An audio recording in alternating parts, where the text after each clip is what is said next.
you're not seeing the girl who lost her arm because it was hacked off with a matchet, or the boy who was put in boiling water and his skin peeled off into the bath, or the man that was hacked to death and then Afrikaans Bible left on his body, or the woman that had glass bottles shoved up her vagina after being raped. Okay? Yeah, the optics, you're not seeing that. All right? But those people are refugees because that is what has happened to them, and that is the threat that is going to potentially happen to someone like me. My guest is Katia Beeden, spokesperson for the Americanas. It's a website, it's a resource for South Africans to help South Africans to resettle in the United States of America.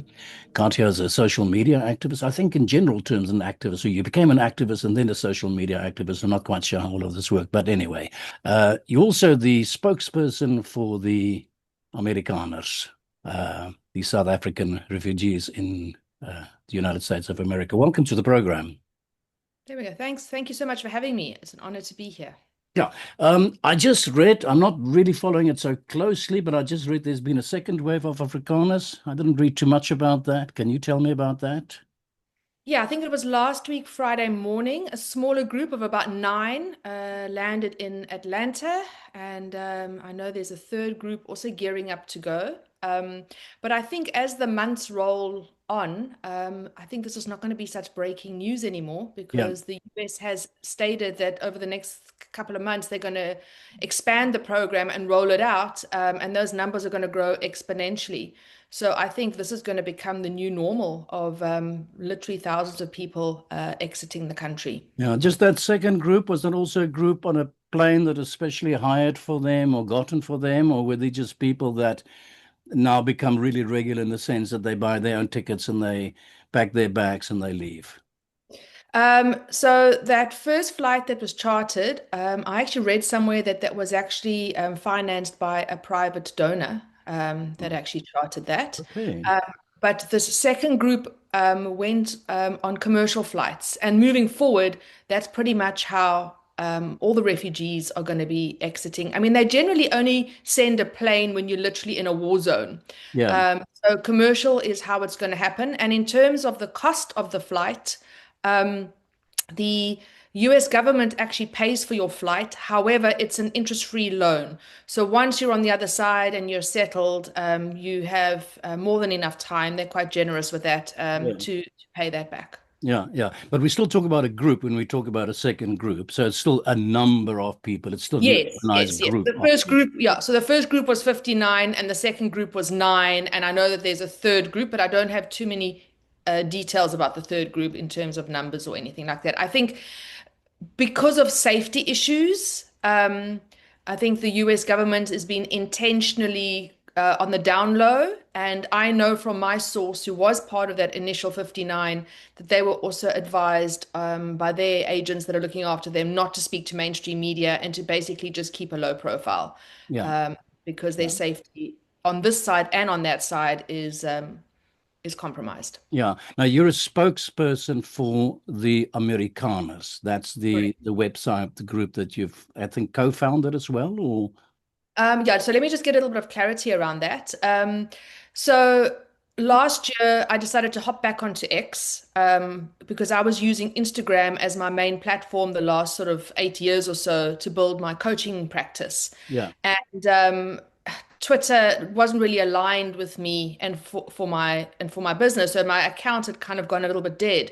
And I decided in August last year, you know what, now that Elon's bought X and free speech is back, I felt excited to get back on X and reactivate my account. And my plan was to copy and paste what I was doing on Instagram onto my Hmm. X account. Yeah. But X is not like Instagram at all. And suddenly, instead of being in my cute little meme bubble like I was on Yeah. Instagram, I had hard-hitting news coming at me. And I have actually been following the UK and US politics the last couple of years. I've just been so depressed about South Africa. I was almost deliberately just not wanting to hear what any of our politicians had to say. So I was deliberately ignoring it. But getting back on X, you can't really ignore it. I mean, it's right in front of you. It's It's real in life. your face. In your face, yeah. And I was starting to feel in my own body, I was starting to lie awake at night because they were announcing things like the NHI bill and taking away private health care. And I suddenly found myself literally tossing and turning at 3 o'clock in the morning, visualizing myself as a 70-year-old woman living in the equivalent of a pothole, hellhole like Harare, with no Hmm. electricity, Hmm. no water, no healthcare. And I just really started panicking, and I really started looking around me and thinking, oh my goodness, I can't just have my head in the sand anymore. I'm going towards the second half of my life, and I need to really start thinking about, where I'm headed. And right now, Hmm. if I look at where South Africa is headed, it's keeping me up at night. Yeah. And then Yeah. it was the Bella Act. Um, and it was like every week some new kind of punitive new law was put in place, specifically targeting the Afrikaner and us white minority. Um, and then expropriation without compensation came along. And I think that was the straw that literally broke the camel's back. So, Yeah. in and amongst all of this, I was getting more and more vocal on X, and I used to work in advertising as a copywriter. So, I do like to write and communicate. It is my passion. I am a Yeah. writer. Yeah. So, I kind of got that creativity spurred up again on X and was having quite a lot Yeah. of fun with it. And there was a group of us that were being quite vocal. So, that's kind of how my quote unquote activism started. Yeah. Um, Yeah. and then President Trump announced that executive order inviting Afrikaners and farmers and white minority South Africans to the US as refugees. And shortly after that executive order was announced, Solidariteit and AfriForum went across to the US and basically rejected the offer and said that they wanted financial help rather to build a separate sort of folk start here in South Africa. And there was a whole group of Afrikaners and English minority South Africans that were furious because they felt that they were being spoken for. Yeah. And they didn't want to reject the offer. They very much wanted to take up the offer. So those of us that were furious, there was no one representing us. So the stubborn Boere that say ek bly net hier, who I fully respect, had a voice. Yeah. Mainstream media was totally anti-Trump, anti the refugee programs. There was no voice there. So a woman called Sam Bussa kind of pulled all of us together. I think she's got quite a business entrepreneurial spirit, pulled us all together, and she set up the website Americanas.com and got a memorandum together so that we could be Can I just interrupt you? Was this post or prior to the executive order just of after, shortly just after. after? Okay. Shortly after, yeah. Okay. So basically, just after the executive order was announced, Solidariteit and AfriForum went to the US. Yeah. They publicly stated that they reject the offer. Hmm. Hmm. I then put a post on X saying, I reject AfriForum and Solidariteit's rejection of the offer. Um, and at about that time, it was then that, Sambusa started Amerikaners. correct, Yeah. correct, correct. Yeah. Yeah. And all of us had various skills from our careers and our backgrounds, so we just for free volunteered our time just to be a voice for those of us that wanted to take up the offer and put a memorandum together. And that's kind of how Americanas was born. She then invited me to be the sort of media-facing spokeswoman on her behalf, just that we could get our message out there that, we are being persecuted, we are desperate, and please get us out of here. This refugee offer is is a lifeline for us. Yeah. So so Sam's vision for Americanas was to create a community and a hub that would offer support to South Africans on this side and on the American side. So obviously the US government handles the whole refugee process. So that is not our business at all, okay? It's a free program offered from the United States government, and anything to do with the process of applying and going through the process has nothing to do with us. That is official US government territory, Yeah. okay? And we Yeah. fully respect that. What we offer is community and support because what we found when this whole thing got announced, there was no information out there. Hmm. There was no one to turn to. There was nothing in mainstream media. So a group of us got together just to offer each other emotional support, to share information. People don't know, do I need an updated passport? Do I need a birth certificate? I'm feeling really stressed and anxious. What do I do? So really the goal and the vision was just to create community and support for each other. And Sam has now extended her vision, and she's got people in the US as well, where, if you get to America and you want help in how to find a school, how to find a job. So we've actually put out some really cool information about how to structure your CV in America. What does that look like? Yeah. So Sam's business partner on that side has been putting out some really cool, just practical content like that, which is really, really helpful, because things are a little bit different. And she lives in America. So it's just, also you drive on the different side of the road in America. So it's just like those little things, information about the different states, just providing information and support. And it's all free. We're not doing this for a fee. This is not, there's no nefarious motives behind any of this.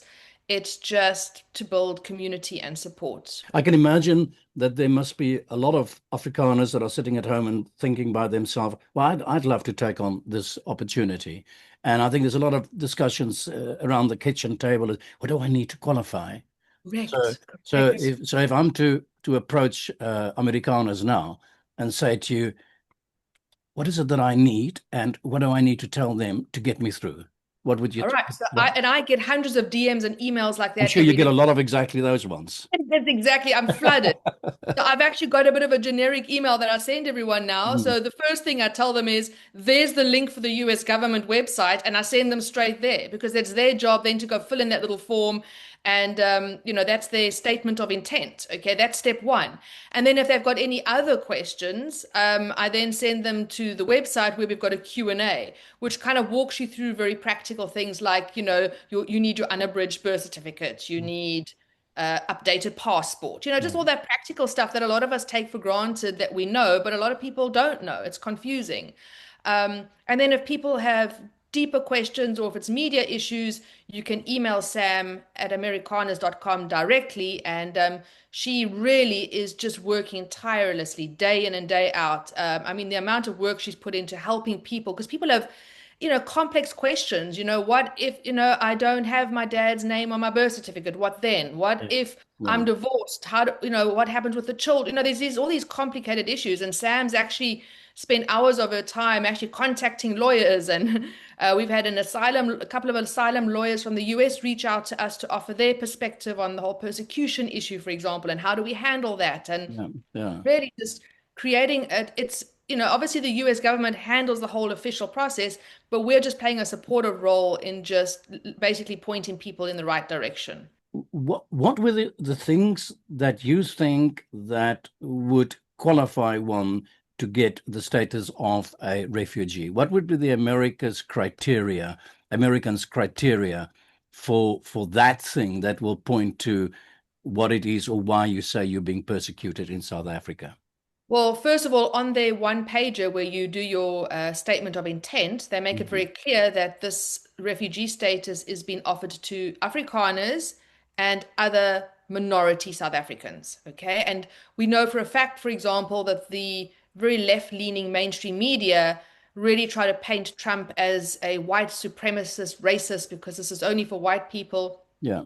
No one was really acknowledging the fact that on that first flight of 59, there was actually a colored family, okay, who met the criteria for being in a minority group and persecuted. So anyone that is a South African citizen and is either Afrikaans or part of one of the persecuted minority groups in South Africa, if you can verbally speak of actual past persecution that you've been through based on religion, race, or nationality, or have a well-founded fear of future persecution, then you qualify. However, there's still a very strict vetting process that you go through after that. I think there's 3 interviews that you go through. Yeah, yeah, and There's that's a the sitting down and background telling your check, story. right? Yeah. There's a medical check, there's Yeah. chest x-rays. So, I mean, there is quite a staunch vetting process to go through, and you have to be able to verbalize past persecution or a well-founded fear of future persecution, because this is not financial immigration. Just a silly question that popped in my mind now, Katia. I am part of that minority that you talk about because I am an Afrikaner. But help me out here. You're an English South African. There are Mhm. not so many of you either. So why aren't you part of the minorities in South Africa as well? Well, I am because the executive order is very clear. It is for Afrikaners and minority South So Africans. English South Africans qualified to be minority group. Absolutely, yes, Okay, yes, okay. Now I yes. just wanted to clear that in my head. Because if you think about it, the persecution on terms of race in this country, those 142 race-based laws are targeted at Afrikaans and English-speaking minority Yeah, groups. Okay, yeah, so I'm just as persecuted as someone that speaks Afrikaans. yeah, yeah. And if we really want to get technical, my Oma was a De Beer and one of the 1820 settlers. Mm, Okay, mm. um, So you so fully qualify for that I matter. fully And qualify, would and and would the Americans respect that as well, that you fully qualify?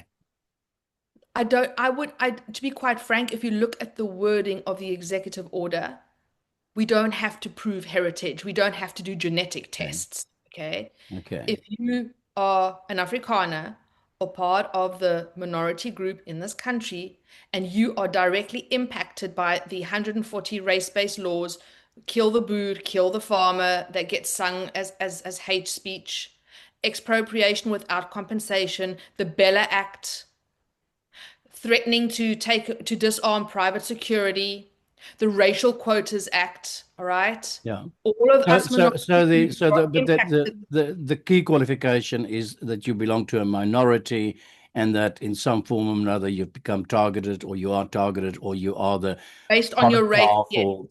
Yeah, yes, based yeah, on race, nationality, or religion. Yeah, if you have been persecuted based on race, nationality, or religion. And by default, okay, the South African government has actually set up the criteria because they've written into law. This is what makes South Africa unique. yeah, Okay, I think we're probably the only country in the world where it has black and white and Indian and colored. Those very clear key racial divisions are written into law. And now, with this new, more stringent Racial Quotas Act, for example, it specifies so many blacks can get into university to study medicine, so many Indians, so many yeah, whites, so many colors. And they've become even more stringent with the racial yeah, quotas in terms of jobs. yeah. Um, so it's, in fact, the ANC government has very clearly demarcated who qualifies and who Yeah. doesn't by Great virtue of irony. their Great, policies. Yeah. great irony. Tremendous, tremendous. I mean, this is really crazy. Um, I presume you are still in contact with some members of the Yes. first group. Can you give Yes. me an idea of, like, do you have contact with them? What are they saying? What are they telling you? What is their experience like so far? Well, what I can tell you is that they are very reluctant to speak to mainstream media because they still have family back home. And obviously, they're not going to be able to fully relax until the whole family is safe and on the other side. Hmm. And there's two parts here that I will share. On the one hand, they are so grateful and so relieved to be in America. And they just, the fact that their kids can just go to the park down the road and they can just go on their bikes and they don't have to worry. Okay, they've got to the stage now where they can actually leave the kids alone at the Yeah, park and the kids can yeah, find their way home. That those sort of things are just so precious to them. yeah, So they're very happy to be there and they're very excited for the opportunities and the job opportunities and the future that they can create for themselves. However, they have been hounded and stalked by journalists who've actually sort of gotten hold of their address through dodgy means and is trying to get to them. And it's just, for me, I just never cease to be amazed at how repugnant some journalists and mainstream media people can be. There's just no respect for people's privacy and safety. And it's just they're like a pack of vultures just trying to get a story yeah. with no regard for someone's safety, their children's safety. So I'm a little bit shocked to hear that. But on the other hand, I'm not surprised because I've been in the mainstream media myself recently speaking and campaigning, and I've seen how some journalists twist what I say and come and smile at my face and spend a couple of hours in my home and then go and write the most awful things about me. So I'm well aware of it's quite a dog eat dog world out there. Is it kind of like a 50-50 split as the political system is, as the, what do you call it, the system in America seemed to work anyway? To be honest, if I look at it in South Africa and I look at it globally, what Hmm. I'm seeing very starkly is that mainstream media across the globe seems to be captured by the radical left and has been propagandized. And center and center right actually doesn't have a voice. There's a desperate need, and I think that's why perhaps the Tucker Carlsons of this world, for Yeah. example, are so important. And I know that in South Africa, Rob Hertzog is putting together a center-right leaning sort of media platform as well. We desperately need it. And that's kind of why our group, Americanas, was born through X, because there just wasn't a center-right space for us to be heard. It was just this very loud barking by the radical leftists. And to answer your question, in my experience in the last couple of months, most of the people that have come to talk to me in terms of being journalists and stuff are the radical left, and they come and speak to me, but they want to twist. They have a narrative, and they want to make me look bad. So no matter what I say or how rational I am or what type of good argument I What is the put to, base of that? They want to make you look bad. What are they suggesting that you're racist? And are they yes. suggesting that So the I'll give you action an of Trump is example. racist? Okay. That's really the narrative. Yeah, well, exactly. So I'm this privileged white woman who isn't a refugee, who just wants to take advantage of this program for financial reasons, and I'm lying about being persecuted, and I'm lying about racism, and I'm just lying. I'm just a liar, basically. Um, so yeah, totally ignoring. So even when I come to them with facts of the 142 race-based laws, the Bella Act, expropriation without compensation, the farm murders that are happening. I haven't even mentioned that in this conversation yet. We haven't even gotten to those targeted, very violent killings. Even when you come to them with basic facts, they're not interested. I mean, I spent, I think, 2.5 hours with a journalist that sat in my home from Germany, speaking about my experiences of persecution and all the terrible crimes that I've been through and going through all the race laws. And nothing that I spoke about that he recorded was put into the article. He just went and wrote his little left-wing article about I live in an area that's safe and I'm very privileged and I'm this white supremacist. So Yeah, yeah, um, yeah. they're not. But Katja, let's be fair now. Hmm.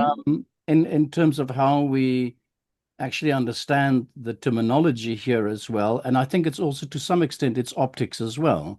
Yeah. Because if you look at it purely from the point of view of the optics, and you talk about the Ukrainian refugee crisis and what you see in front of your eyes, and you talk about the Afghanistan refugee, the Sudanese refugee, the Congo refugee crisis, and you put the images of these refugees right next to the images of the 59 South Africans, then it's pretty easy to imagine that the 59 Afrikaners, they don't smell and feel and appear to be the refugee status that they've received. There seems to be, I mean, that's part of the story.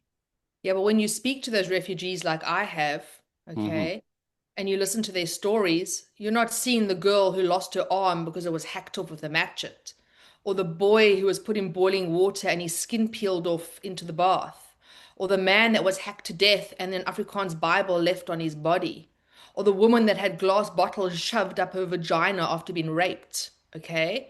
Yeah, the optics, you're not seeing that, all right?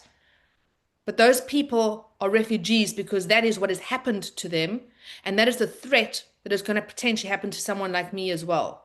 If what you just described now in fairly stark and dramatic terms, if that was in fact who those people are, then I'm Hmm. quite sure that Donald Trump and the American press would have actually made that a key issue. We would have seen the images. It is a We would key have issue. seen the What you horrors. look at, this has I'm been not, the I'm not, I'm not saying feel that these the people, poor. Katia, Okay, I'm not in any way suggesting that these people did okay, not go through horrible things. But what I'm trying to say is that you paint a very horrific image now, and what that's the the fact. world sees are Yes. actually a handsome group of well-fed people. That's the optics that I'm talking about. And I But think that determines also the way the gut reaction to it. That's one part of it. The other part of it is if you also just simply talk about the actual internationally recognized definition of what a refugee is supposed to be, according to, I would imagine, the okay, Geneva go and Google it. Go Conference and or Google whatever that the right case now and might read be. it to me. Yeah, no, well, We quit. you We obviously have the quit. information, so help me out on that. Does it qualify? Do these people that we've seen that have gone out there, and my heart is with them. I have absolutely all the empathy that you can imagine I have for them, and I'm not even denying their status. I'm just merely questioning it because that is what Okay. the so-called left is doing right now. I think Do this they is where the actually confusion, qualify? okay. I think this is where the confusion comes in, all right? To qualify for refugee status, you have to be persecuted based on your race, your nationality, or your religion, or have a well-founded fear of that, all right? Where things have gone a little bit hairy in the past, and this is what the Trump administration pointed out, all right? America is not, their role is not to save third world countries from themselves. In other words, in countries like Sudan, for example, okay, where there's poverty and bad governance and dictators and there's people starving, it's not America's job to go and save starving people from bad governance. And the refugee program, to a large extent, has become that, okay? So whether I'm starving in Sudan because I've got a dictator government and I'm being persecuted, or whether I'm a farmer in South Africa who's been persecuted, I'm still a refugee. I'm still being persecuted. But for some reason, the world has this image, okay, that a refugee is a starving African that's under bad governance. And I think, like I said, the Trump administration made that delineation, all right? Our job is to help real people undergoing real persecution, but that is not to be confused with a charitable job of saving people from bad governments because their governments aren't looking after them. I hope that clears it up a little bit. I can understand why people question this. I can understand that if you look at the refugees, for example, that has been queuing up for the last 2 or 3 years to get access to America from a country like Afghanistan, for example, I can understand why the media is calling this out in a way. So Okay, but you know what the media, but hang on, let's just pause here for a moment. This is also where the media has been dishonest, mhm, okay? So, yes, Trump did put a halt on the refugee program internationally, and he did that for good cause. mhm, Because under the Biden administration, it wasn't being used ethically, and they wanted to take a step back and make sure that those people that were being allowed into America were being vetted properly and were proper refugees, and that the system wasn't being abused. But when you go and read the fine print, it also states that on a case by case basis and at the discretion of the various officials involved with all these different refugees around the world, they are still letting refugees in. And I think a couple of weeks ago, I was listening to the numbers, and it was well over 660 refugees that had actually been let in internationally from around the world, of which only 59 were South African. And the mainstream media is very quick to ignore that fact. yeah, yeah. Okay. Well, all I'm saying to you, and I know that the viewers that are watching this right now is going to send me hate mail for this. I know that. Uh, but I'm trying to make you understand now when I talk about the perception is a lot of people said this to me, in fact, here in where I live in Amsterdam. I'm not interested Well, in maybe that's a perception and European. optics. I'm Uh, interested in facts and truth. uh, it just seems to me that there's an argument to be made. I remember the chap that was being interviewed by the BBC, who told the BBC interviewer that he's left his house with 5 bedrooms, his dog, and his grandmother behind. That Mhm. that does not measure up to the refugee who is escaping bombs that are raining down on them. Yeah, we might not be That's not. escaping bombs, but we are escaping angry mobs chanting, kill the boar, kill the farmer with matches, hacking Mhm, and raping us. Okay? That's what we're escaping. And until you've been a victim of violent crime like myself mhm. and those other Afrikaners have been, you will not truly understand. Okay? When you look at Malema whipping up the masses to sing, kill the boer, kill the farmer, kill the boer, kill the farmer, and they actually rock up on your property at 3, 4 in the morning and violently rape you and kill you and put your kids in boiling water, you tell me, is optics important? Because in this country, that persecution and that racial hatred doesn't just target those that are poor on the streets. It targets the man with a 5 bedroom farmhouse. Yeah, yeah, It yeah, targets the white woman that lives just outside of Joburg, not far from yeah, Sandton. Yeah. That Let hate. me just say this to you, Katia. I have in the last week I interviewed the two women, the parents were brutally murdered, the Right. Hartswater murders. Hmm. I fully understand. And I Hmm. also uh, got from them, told me about the horrific Yeah. torture, I think Yeah. for 18 hours or something Yeah. like that. That That's not normal. That's and not it's feeding a and TV in a so car.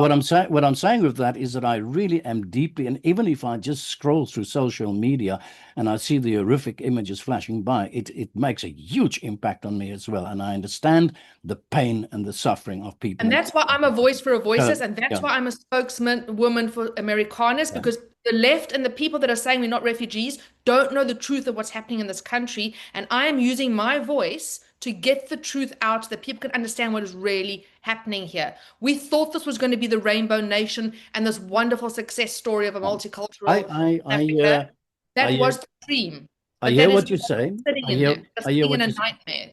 I hear what you say. I understand what you say. And when one personalizes it like that, and as I said, I just 1 week ago sat down with two beautiful Hmm? women who told me about in what horrific manner the mother, the father, and the sister were brutally Right. tortured and Yeah. killed. I'm Does aware of. her family deserve refugee status? I do not know if it qualifies for the, in terms of the actual legal definition of what it is to be a refugee, or if it qualifies for what would be the internationally recognized definition for what is a genocide. I think that's where the discussion lies, is what is internationally recognized. And and that's one part of it. The other part of it, and I hate myself for saying that, is that it's a lot of pain in the world. There's a ginormous amount of suffering in the world in all sorts of countries around the world. Absolutely. That's why there are also specific definitions. And let me ask you this question then: is do you believe that, and that's, I think this will maybe drive home the point I'm trying to make. Do you believe that the Afrikaner in particular uh, is a persecuted group structure in 100% South yes. Africa? Yes. Okay, explain to me how. 142 race-based laws directly targeting the Afrikaner and the white minority in South Africa. The Bella Act that came Mhm. in, which is basically a cultural genocide, preventing them from educating their children in their mother tongue in the way that they want to. All right. Expropriation without compensation. The Racial Quotas Act. Do you want me to go on? Well, no, I'd like to dissect it, because once again, it's not about what I think. Mm-hmm. It's not about whether my I know you're heart trying bleeds to, or don't yeah, bleed. I'm just trying. I hear what people are saying, and I'm trying to kind of I get it. unpack it all and try to see where it makes sense to me. Let's talk about and now I know people are going to really be angry with me, but this is what people are saying here. And this is what a Mm-hmm. journalist here would say to you. Journalists here, and I Mm-hmm. can feel the hate mail coming to me, but journalists here would say to me that you are a little bit disingenuous when you talk about 142 race laws. Mm-hmm. Uh, because they would describe those, what you describe as race laws, as what the Americans would call affirmative action, Mm-hmm. what most of the European Union countries would describe as affirmative action. The American affirmative action being in place since the 60s. Mm-hmm. Directives, they call them in America. In fact, they're executive orders in America. Um, I had a chat to the chief whip of the Inkonto Isizwe party about 3 weeks ago, and please forgive me, I cannot, Minyuani or something like that is his surname. I'm ignorant when it comes to some of these black surnames. And he said to me, while we were doing this chat, he said to me, I challenge you to find one race law in South Africa. What you're referring to is black economic empowerment laws. It's trying to correct the path of the injustices of the past. It is nothing but what they would call in America affirmative action laws. Okay, so I agree. 30 years ago, when we became a democracy and BEE was introduced, we were all okay with that. We understood that there needed to be transformation, redress, and a balancing out. Mhm. And all of us were totally cool with that. All right, we understood it, we supported it, we celebrated it, we welcomed it.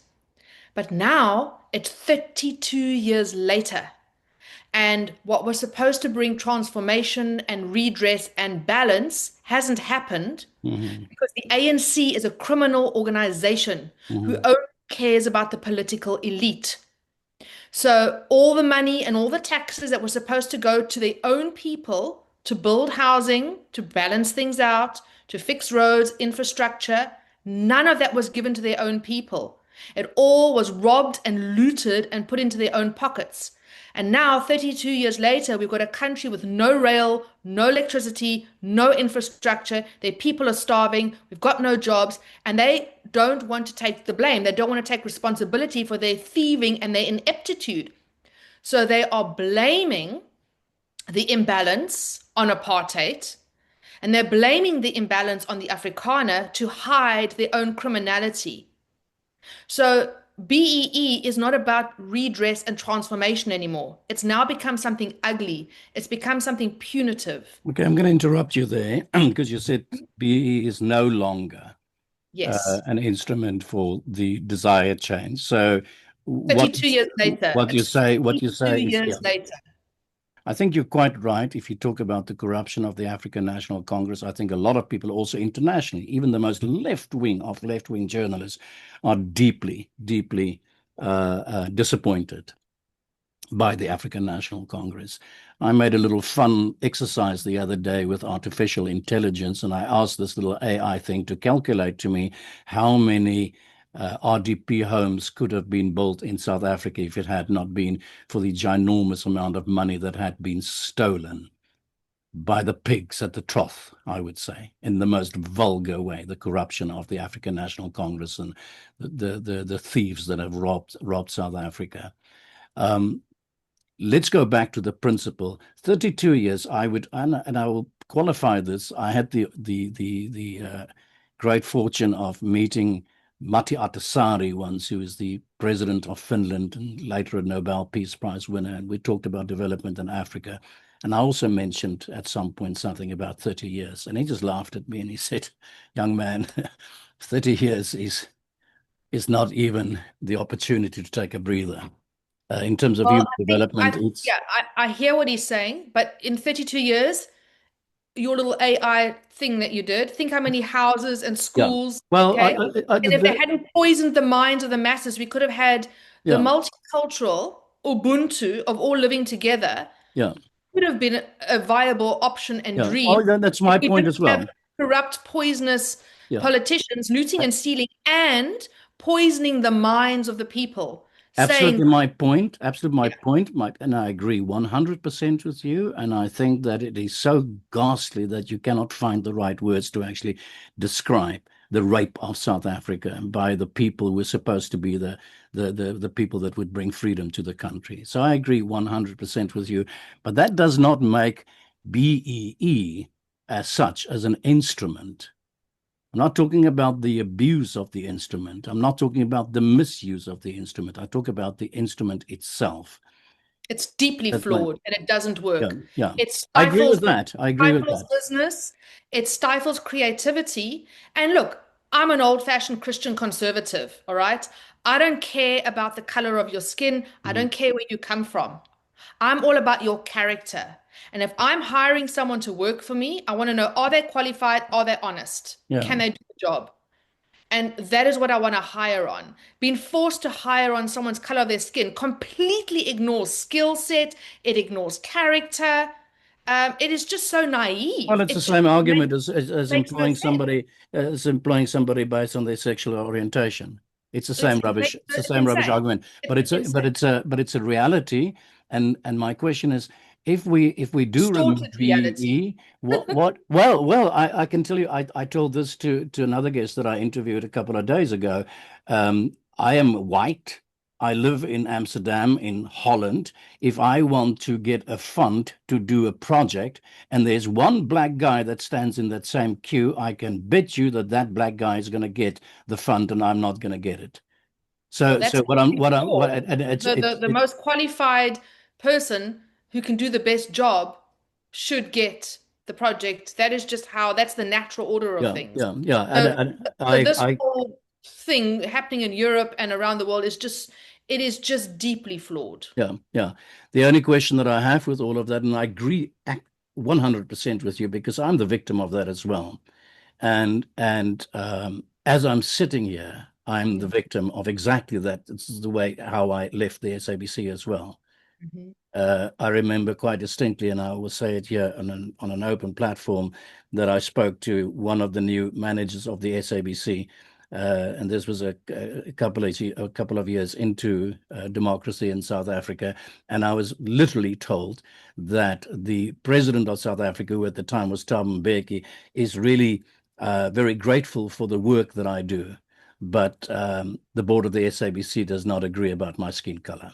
And that was more Yeah, or less the that's end of my career, and it was a devastating experience devastating. for me Not as fair. well. The Sorry only that thing happened. is, the only thing that I would say to all of that is, what what systems do you think we can put in place to actually bring this disadvantage to benefit the disadvantage, Look, those I that think had been disadvantaged by I our just want to history? say that I agree with the Trump administration's approach of using that word merit. We need a Mhm. merit-based system, okay? Merit motivates people. Merit inspires people. Yeah, yeah, And BEE doesn't work because even if you get the job deep down inside of you, I was just hired on my skin, that doesn't feel good. It really feels good when you've earned something and you get it, whether it's a job or a prize or whatever it is. There is something fundamental about being human where we naturally need to strive to achieve things. So when you just hand things over, we're actually killing entrepreneurial spirit. We're actually killing it's actually anti-human to do that. It's there's just something fundamentally flawed in it, and it kills entrepreneurship, it kills creativity, and it breeds a cesspool of yeah. entitlement. Yeah, once again, I agree 100% with you, except I have a question, and that question is, what do you do in its place? Because everything that you say now might be correct, but it's not going to happen because there are Oh, in millions South of Africa, I've people. given up. In terms of South Africa, I've given up. I have no It's hope for this country. I'm sorry. It's lost. It's gone. It's Zimbabwe 2.0 loading. There is no hope. We are Zimbabwe 2.0 loading. I've lost. There is no hope. It's lost. It's gone. And it's a lot. It's so sad because there's millions and millions of I'm going to specify black South Africans that have been fundamentally let down and betrayed by their government, who haven't been given the education systems and homes that they were promised, and they're lost. It's Zimbabwe 2.0 loading. I'm sorry to sound pessimistic, but that's why I want to get out of this country. I've lost hope.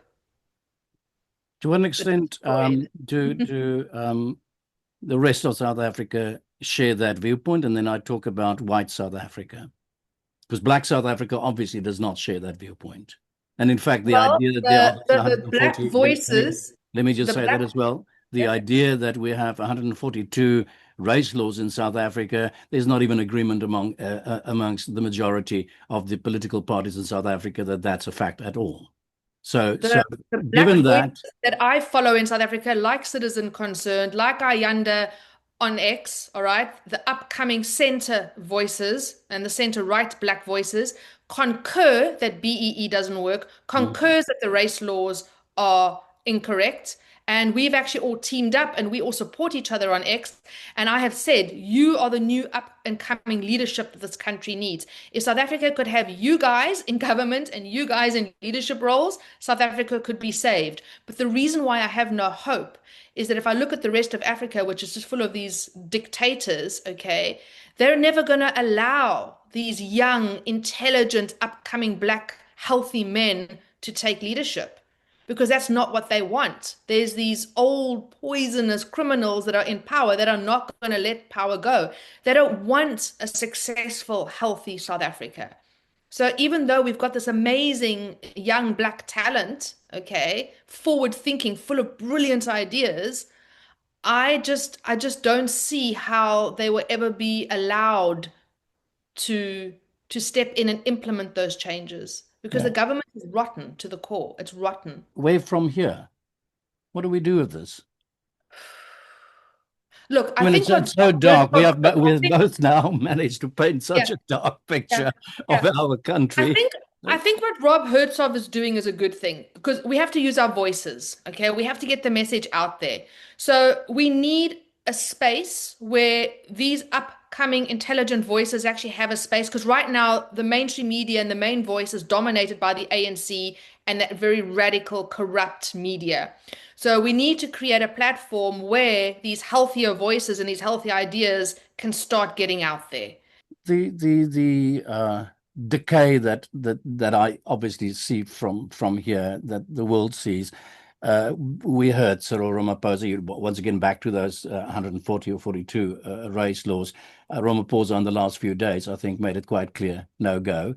There is also no go that they're going to change affirmative action or black economic They've empowerment just doubled in South down. They've just Africa. doubled down. Double Yeah. down. But now here's the other level that we've reached now that I think is worth thinking about for a moment. We've now gone so far that we have Donald Trump calling it genocide. I agree with him. It is. And yeah, my problem is how much more can you up that ante? What are you left with at the end of the day? What is the next thing that you can call? Because this is what Max de Pree said the other day in the light of all of this. Well, the there will be another day. And with there will be another day, he more or less said, soon we will forget about this discussion around whether these people ought to get refugee status or not. Soon we'll get beyond the discussion of whether there's a genocide or not going on in South Africa. And we'll be back to there will be another day.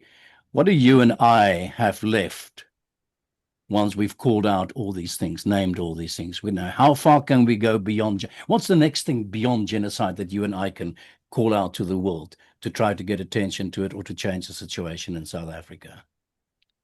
I don't think you can go any further than genocide. I think by the time you're using genocidal type language, I think you've reached the edge of the cliff. I don't think there is any lower that you can go. And I fundamentally believe that we are at stage 8 of a genocide in South Africa.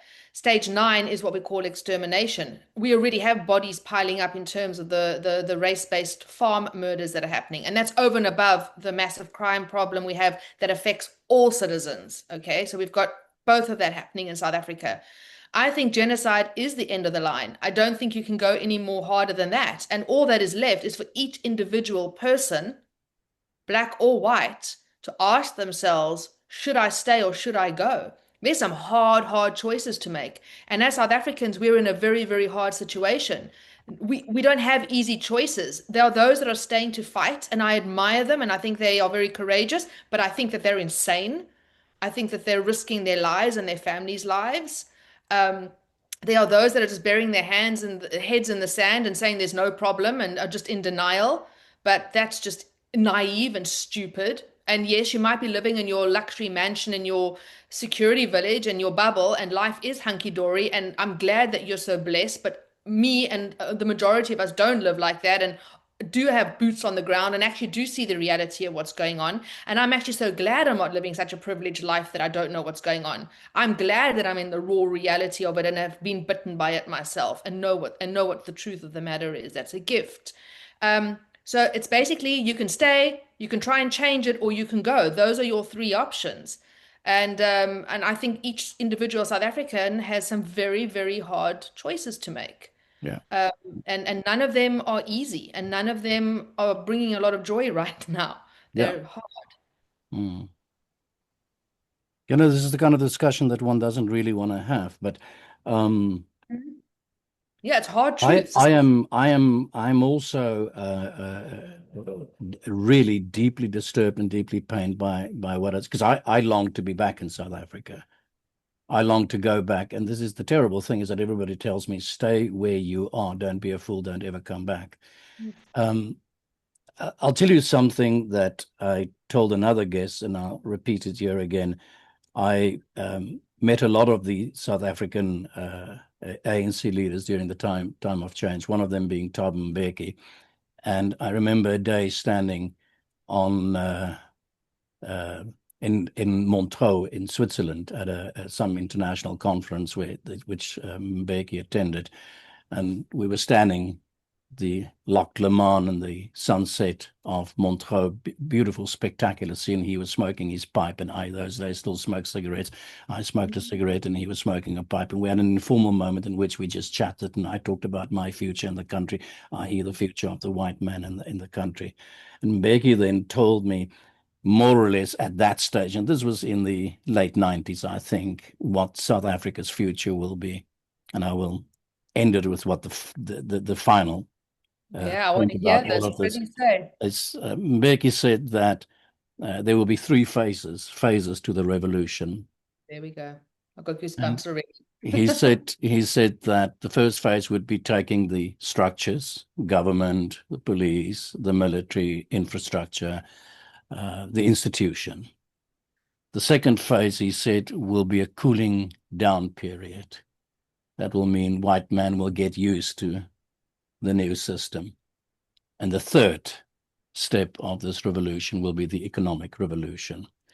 And that I did not realize at the time, but many, many years later, it struck me was a definition of the national democratic revolution that he was describing. And then he said something that I always used to tell people in my own language, in Afrikaans. I always translated his words because I could not remember exactly how I phrased it, but in Afrikaans I phrased it, him saying, die ANC het 'n lang asem. Yeah, yeah, yeah. And that's the The way long game. They're playing the long game. and that was at the time it did not sink in what he said, but as I grew older and understood more of what was going on in South Africa, I understood the ANC's game a lot more. And it leaves me then, and I think we have to close down, and I'll get your opinion on this. The hopelessness of the situation I can feel and understand. I know there's a lot of people that are saying we will fight through, and blah, blah, blah, and all the rest of it and so on. But there's something that's sort of in my own mind that looks like a kind of an evolution that is taking place at the moment, which is sort of eating away at the white man, or at least the white man's world in South Africa, that seems to me to be inevitable. And I now know that a lot of people are going to hate what I'm saying now.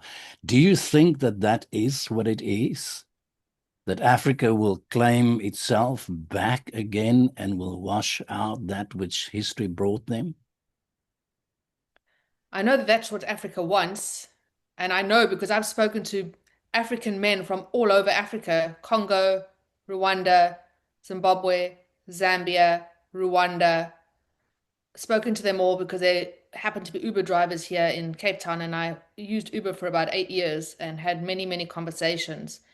And they all basically, look, they've all got their own terrible war and persecution that they've run from. I just want to say Africa is a deeply traumatized continent, not just against white people, but against its own. The stab wounds and the stories from these men is, I actually get tears in my eyes just thinking of some of them that I've spoken to, and the terror and the horror that is still in their eyes. Africa is incredibly violent, and a lot of the political leaders are just murderous criminals, what they allow to happen to their people. And a lot of those people run away and end up here in Africa. So we are surrounded by a lot of very traumatized people in this country. Everyone just trying to eke out a living. But speaking to them about this black-white issue, and this was me having conversations, white woman with a black traumatized man from somewhere in Africa. No racism between us, just two humans, just sharing a moment and talking life. No racism, two equals. And they said that unfortunately, there is in Africa, in Zimbabwe, in South Africa, there is a level of racism and an actual, like he said, the ANC hates the white man, Mhm. hates them, and wants to drive them out. So there is this very powerful force that does see the white man as an invader, as a colonizer. Not all, okay? Because, for example, these men that I spoke to didn't see me that way and quite liked having the mix of the perks of mixing cultures and what that brings, okay? Because the average person on the street just wants to educate their children, run their business, and live their lives, and they don't care about the color of your skin. But unfortunately, there are these political groups, and they are the ones in power that are driving this hatred and wants to see the white man out. So that is what I find so frightening, and that is what I find scary. It's that evil political component of hatred. that is driving all of this. But is that how the average person on the street feels? No, no.